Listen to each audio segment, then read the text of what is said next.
here's the big question. You're interested in value investing and valuing and evaluating businesses on a deep level, but you don't know how, even after researching for hours, probably dozens of hours, hundreds of hours on the internet, and because nobody else shows you how to do it. This podcast has all those answers and much more about value investing in finance. My name is Jason Rivera. Welcome to Value Investing in Your Car. Hey, Jason here. In this episode of Value Investing in Your Car, we're going to start another mini-series within this series. We just finished up talking about the four most useless metrics and terms in all investing: PE ratio, beta, goodwill, and synergy. Now, we're going to what I consider, personally, the three most important metrics I use on a preliminary basis. I got asked probably a couple of years ago on Quora, on the question and answer site Quora, if I could only use three investing metrics, what would they be? At that time, it was free cash flow to sales, TEV or EV to EBIT, and what was the other one? I don't remember the other one. That's how long ago it was. But in this series, I'm going to do a little bit of a modified version of that. In this series, I'm going to tell you if I could only rely on three investing metrics for my entire analysis, what three metrics I would rely on. Today, we are going to talk about the free cash flow to sales margin and why I think it's so important.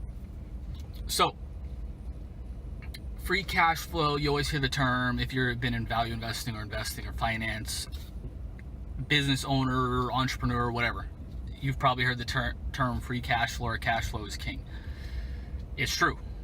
It's a bit of a cliche, but it's true. If you're not producing free cash flow, your business is likely to go out of business at some point, or you're going to have to take on debt, dilute yourself, dilute your equity, something along those lines. Something not good you're going to have to do. So, free cash flow to sales. Free cash flow, which is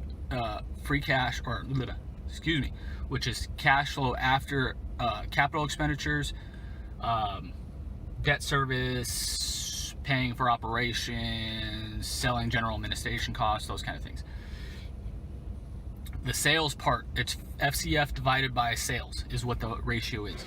The sales part is purely revenue. That's it. Just top line revenue. So what you're trying to figure out with this metric is the FCF to sales. Again, FCF divided by sales is the metric. It's simple as that. Is how much free cash flow the company produces based relative to its sales. I look for anything above 5% on a consistent basis. Why? I don't remember where I heard this from, because I've been using this metric for years now, but I don't remember where I heard this from. But I remember seeing when I first learned this metric that they considered this the cash machine margin. And I would agree. Anything above 5% on a consistent basis, in my personal anecdotal evidence, after evaluating thousands of companies, puts you probably in the top 2 to 5% of companies in the entire world. So, if you produce a free cash flow to sales margin higher than 5% on a consistent basis, it puts you in the good to great business category, which is number one. Number two, it generally means management is doing a great job, or the business is in a favorable cash flow producing business model. Things like consulting, royalty-based businesses, off the top of my head. What else? Amazon, I know, not Amazon, Apple produces a ton of free cash flow. You're generally a Altria and Philip Morris cigarette company. You have competitive advantages. It's a good. This one metric, again, if you produce above 5% margins on a consistent basis, not only does it put you in the good to great business category, but it also means your management and or your business model is favorable, and that you may have competitive advantages. It's one sign that the company may have competitive advantages of some kind, even if they're not necessarily long-term sustainable competitive advantages like you normally think about when you think about moats, but they might be just short-term. So Number 3 is if you produce above 5% free cash flow margins to sales margins on a consistent basis, you generally have a good, healthy balance sheet. Why? Because free cash flow you can use to pay down debt, you can use to pay dividends, you can use to buy back shares, you can use to finance your business operations. You can do all this without having to take on debt at onerous terms, at negative terms. So free cash flow, what I tell my coaching students is cash flow gives you options. If you don't have free cash flow, if the business doesn't produce regular, I wouldn't say great, but regular positive free cash flow, then your options are limited.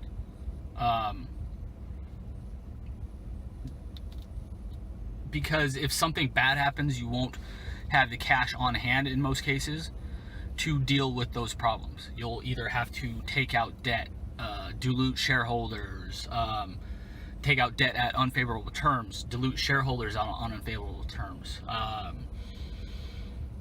those kind of things. I've actually seen companies who didn't produce enough free cash flow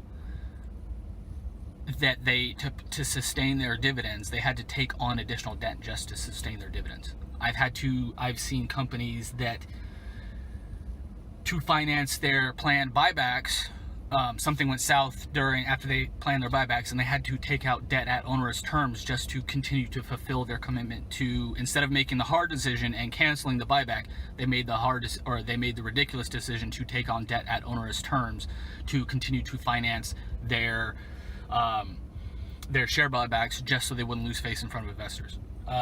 Again, debt gives you options, free cash flow gives you options, and pretty much all of them are positive. Warren Buffett says cash and free cash flow are dry powder, like a gun. You can wait to take your shot. It gives you options to take your shot. You don't have to do things on negative terms. You can do them whenever you want. That's why people go to Buffett when they want to sell their company, or when during the financial crisis, when Goldman Sachs went to them because nobody else would loan Goldman Sachs money to keep them from going out of business. Warren Buffett took them to the house, took them to the cleaners.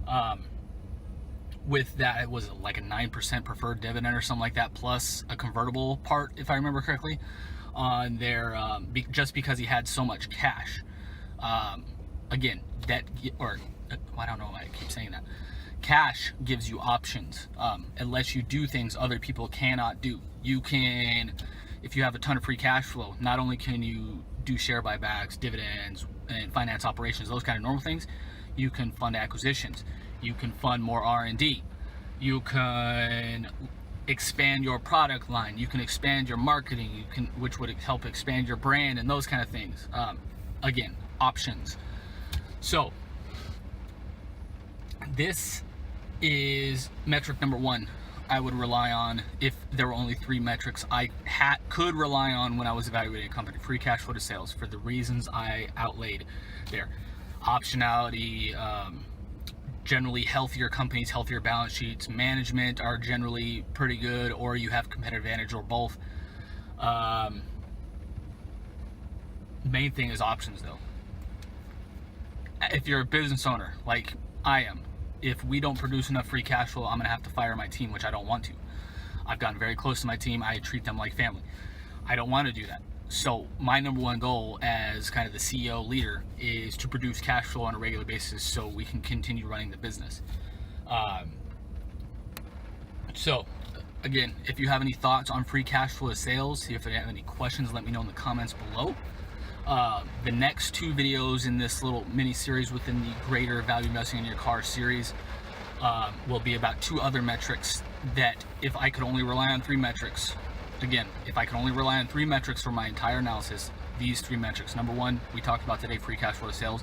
We'll talk about the next one in the next video in this series. If you want to see the other videos in this series, check left, right below.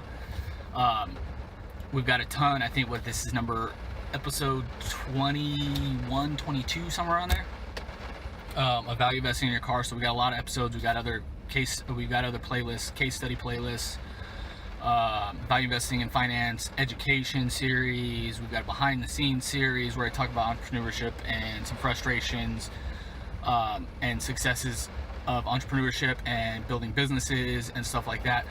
We got a ton of series coming out, and make sure if you like the video to like and subscribe and hit the bell so you're notified anytime we release a new video. I just actually analyzed, we've got more than 300 videos either up on YouTube already or in the queue, ready waiting for my team to edit the videos. So, and we're making more videos every day.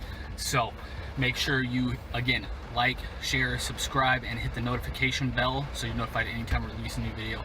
I'd love to hear your thoughts on free cash flow to sales. What do you use it for? How important is it to you? Is it not important to you at all?